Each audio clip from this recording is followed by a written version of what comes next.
Bienvenue sur ma chaîne YouTube, la première place pour les amateurs de fitness pour tout ce qui a trait la motivation, le bien-être et la remise en forme. Dans la vidéo d'aujourd'hui, j'aborde une des questions les plus populaires, comment perdre du poids naturellement. En effet, il y a beaucoup d'informations sur le marché à comment perdre du poids et quand je dis naturellement, j'exclus toutes les diètes dites secrètes, mais également tous les produits qui sont vendus ou qui essaient d'être vendus comme la solution miracle pour la perte de poids. Eh bien, sans plus tarder, passons à la vidéo. Ce qu'il faut savoir pour perdre du poids naturellement, c'est que pour être en mesure de perdre du poids, il faut être en déficit calorique. Qu'est-ce que déficit calorique? Eh bien, c'est le fait de brûler plus de calories que ce qu'on consomme dans une journée.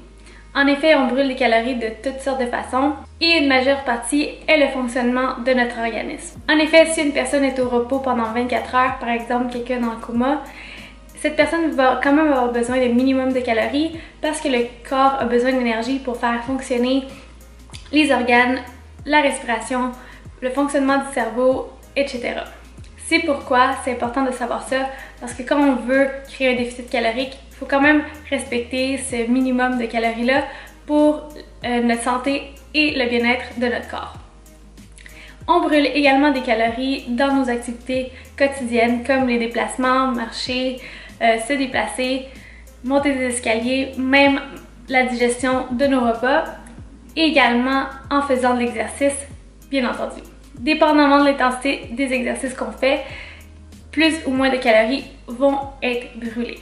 Une fois qu'on comprend comment notre corps brûle de l'énergie, ce qu'il faut savoir, c'est que le nombre de calories nécessaires va vraiment dépendre de chaque personne. En effet, notre besoin calorique est calculé selon notre âge, notre poids, notre grandeur et notre mode de vie parce que définitivement, une personne qui est assise 8 heures par jour n'aura pas besoin du même nombre de calories qu'une personne qui travaille comme serveur ou serveuse ou vendeur et qui se déplace toute la journée. C'est pourquoi savoir le nombre de calories que vous avez besoin pour rentrer dans un déficit est vraiment propre à vous et c'est important de calculer le tout par rapport à vos besoins, par rapport à votre organisme et non suivre ce que les autres font ou des diètes déjà préfaites parce qu'on veut rentrer dans un déficit calorique en respectant vos besoins définitivement. Puisqu'on est en déficit calorique, ça veut dire, comme je l'ai mentionné, qu'on a brûlé plus de calories que ce qu'on a mangé. Eh bien, il y a un déficit d'énergie dans le corps et le corps va aller puiser cette énergie-là soit dans les gras ou soit dans les muscles. Eh bien, lorsqu'on veut perdre du poids, majoritairement, on veut brûler la masse graisseuse et non perdre des muscles. C'est pourquoi le prochain point est extrêmement important.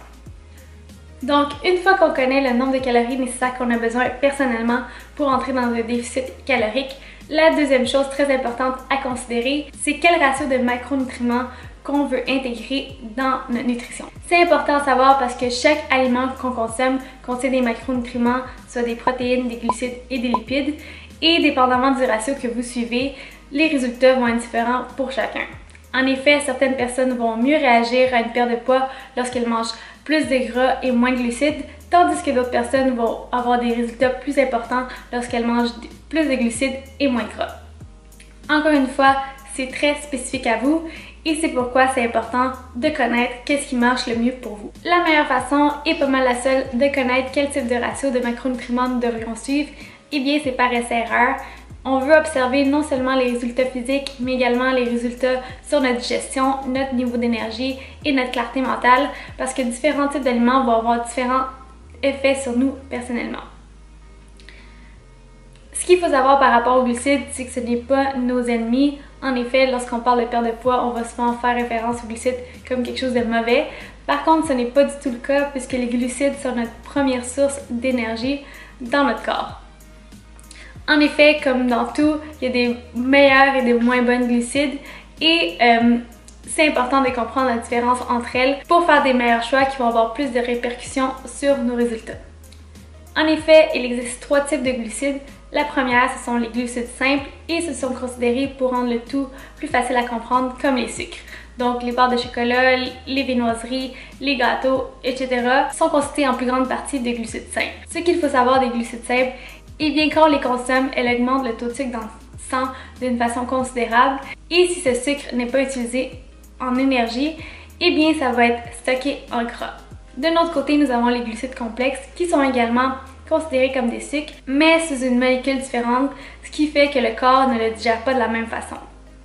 En effet, les glucides complexes vont être digérés beaucoup plus lentement, ce qui fait en sorte qu'ils n'augmentent pas autant le taux de sucre dans le sang.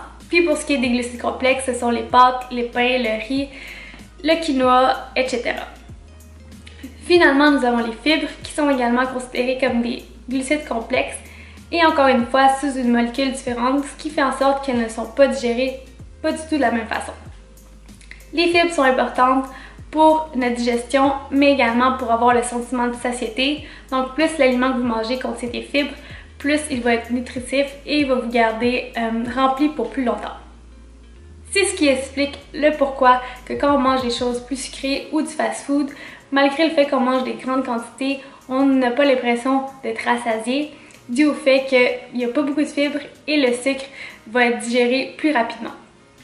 Donc définitivement à considérer lorsque vous choisissez des glucides, allez vers des glucides complexes et des aliments qui contiennent beaucoup de fibres. Ce sont des choix qui vont avoir définitivement plus d'impact sur vos résultats. Par la suite, nous avons les protéines dans les macronutriments. Les protéines sont très importantes pour notre organisme parce qu'ils consistent nos muscles, nos cheveux, nos ongles et aussi la synthétisation de nos hormones. Plus tôt dans la vidéo, j'ai mentionné que lorsqu'on est en déficit calorique, le corps peut puiser soit dans les gras, soit dans les muscles. Et bien pour éviter que cette énergie soit puisée dans les muscles, puisque lorsqu'on veut perdre du poids, on veut définitivement avoir un physique qui est tonifié et sculpté. Et pour cela, on a besoin de masse musculaire. Donc pour éviter le tout, on ne veut jamais tomber dans un déficit de protéines. C'est sûr et certain qu'aller dans les extrêmes et d'en manger beaucoup plus que vous en avez besoin ne va pas nécessairement rendre la chose plus facile ou mieux. Donc c'est définitivement important de connaître le nombre de grammes de protéines que vous devriez manger par jour pour maintenir votre masse musculaire et définitivement l'améliorer, puisqu'il faut savoir que la masse musculaire a besoin de beaucoup plus d'énergie que la masse graisseuse. C'est pourquoi les gens qui ont un taux de masse musculaire plus élevé brûlent plus de calories. Le dernier groupe des macronutriments, ce sont les lipides, soit les gras, et comme dans tout autre type de macronutriments, il y a des meilleurs et des moins bons gras. En effet, je suis pas mal sûre que vous le savez déjà, mais les choses qui sont frites, le beurre, etc. sont des moins bonnes sources de gras, tandis que l'huile d'avocat, l'huile de sésame, l'huile d'olive, les avocats, le saumon, les œufs sont une meilleure source de gras. On va penser que puisqu'on veut perdre du gras, on veut pas nécessairement manger du gras, mais encore une fois, c'est une erreur qui peut être facilement commise parce que le corps a quand même besoin de gras pour plusieurs raisons. Et c'est très important pour notre fonctionnement. En effet, le fait de manger des gras ne va pas stocker les gras. Au contraire, ça peut aider définitivement à votre métabolisme à mieux fonctionner. C'est pourquoi vous avez quand même besoin d'un peu de gras dans votre journée. Et dépendamment de quel type de ratio vous suivez, comme je l'ai mentionné au tout début, certaines personnes vont mieux fonctionner avec un taux plus élevé de gras, tandis que d'autres non. Donc, vous pouvez définitivement considérer le tout en faisant des essais avec votre nutrition. Bref, c'est ce qui conclut les points les plus importants des macronutriments. C'est très important parce que le fait de suivre seulement nos calories à travers la journée n'est pas la façon la plus optimale pour perdre du poids, puisque 1000 calories de salade et 1000 calories de viande rouge et de fromage n'ont définitivement pas les mêmes répercussions. D'un côté, on va définitivement manquer de protéines et de beaucoup d'autres choses, et de l'autre côté, on va définitivement manger trop de certains macronutriments. C'est pourquoi je vous recommande fortement de connaître les ratios de macronutriments qui vont avoir des résultats optimaux pour votre remise en forme. Le prochain point va aborder tout ce qui a trait à l'exercice, parce que oui, la nutrition est l'élément clé pour perdre du poids naturellement, mais le fait de faire de l'exercice va définitivement vous aider à atteindre vos buts plus rapidement et d'une manière plus optimale. Donc, comme je l'ai mentionné plus tôt, le fait d'avoir une masse musculaire plus élevée va définitivement avoir plus d'impact pour votre perte de poids, puisque le muscle a besoin de plus d'énergie que la masse graisseuse. La meilleure façon d'optimiser votre perte de poids est d'incorporer l'entraînement musculaire. En effet, le fait de travailler nos muscles va augmenter notre masse musculaire, mais également va renforcer nos muscles, ce qui permet d'avoir une meilleure posture et définitivement peut avoir beaucoup d'impact positif sur notre santé, comme la diminution du stress, puisque l'entraînement musculaire va créer des hormones qui combattent le stress, comme les endorphines. Lorsqu'on parle de perte de poids, on va souvent faire référence comme le cardio étant la façon la plus efficace pour perdre du poids. Et bien que ce soit la façon la plus simple et la plus rapide pour brûler des calories, ce n'est pas la façon la plus optimale. Puisqu'en effet, lorsqu'on entraîne nos muscles, on brûle plus de calories sur le long terme que seulement faire du cardio. Le cardio est définitivement important pour notre santé cardiovasculaire, mais aussi pour booster notre déficit calorique. Donc définitivement, la façon la plus optimale de perdre du poids naturellement, c'est d'incorporer l'entraînement musculaire en plus grande partie et d'incorporer également quelques sessions de cardio pour maintenir notre santé cardiovasculaire et pour booster notre déficit calorique. Par contre, si vous êtes une personne qui n'apprécie pas du tout le cardio, comme moi, eh bien ne vous sentez surtout pas obligé de devoir faire du cardio pour atteindre vos buts, puisque comme je l'ai mentionné, l'entraînement musculaire brûle beaucoup plus de calories et définitivement si courir ou embarquer sur une machine de cardio ne vous convient pas du tout, il y a toujours façon d'incorporer du cardio dans les entraînements musculaires, comme faire des circuits de différents exercices et quand même vous allez être en mesure d'augmenter votre battement cardiaque et incorporer votre cardio d'une façon différente. Je garde le meilleur pour la fin et selon moi, la chose la plus primordiale pour réussir à perdre du poids naturellement et c'est l'identité. En effet, c'est un sujet qu'on n'aborde jamais par rapport à la remise en forme, mais qui devrait être la chose la plus importante à considérer puisque c'est à partir de notre identité qu'on peut créer les plus grands changements. En effet, je vais insérer un petit graphique ici qui explique comment on peut changer des habitudes le plus rapidement possible et comme vous pouvez voir, la première place à commencer, c'est la mission. La mission, c'est le but pour lequel vous voulez atteindre ce résultat-là, donc le pourquoi de la chose.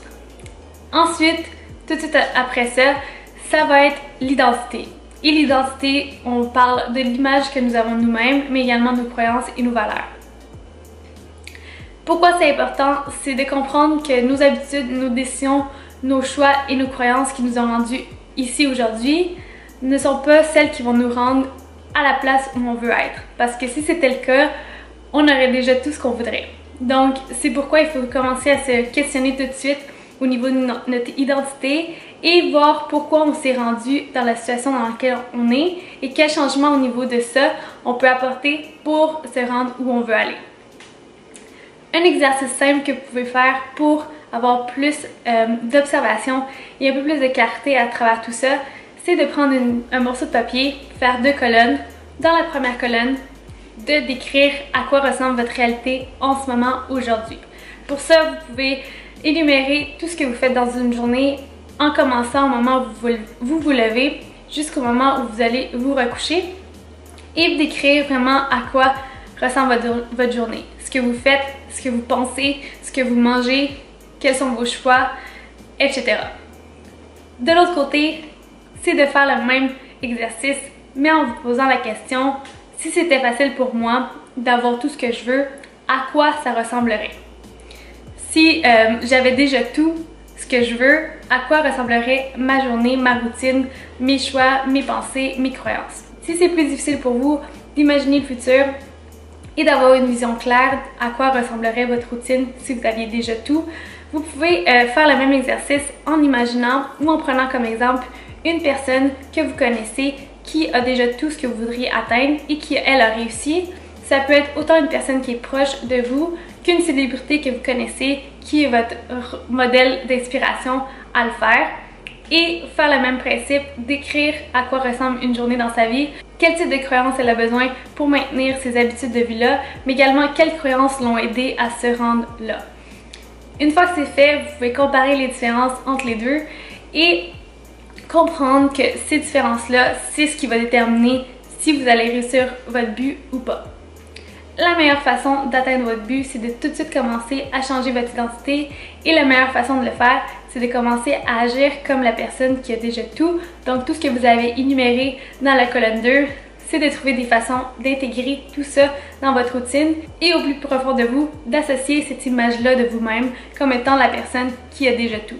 Parce que c'est l'outil le plus puissant et qui va vous aider à vous rendre où vous voulez aller définitivement d'une façon durable et optimale.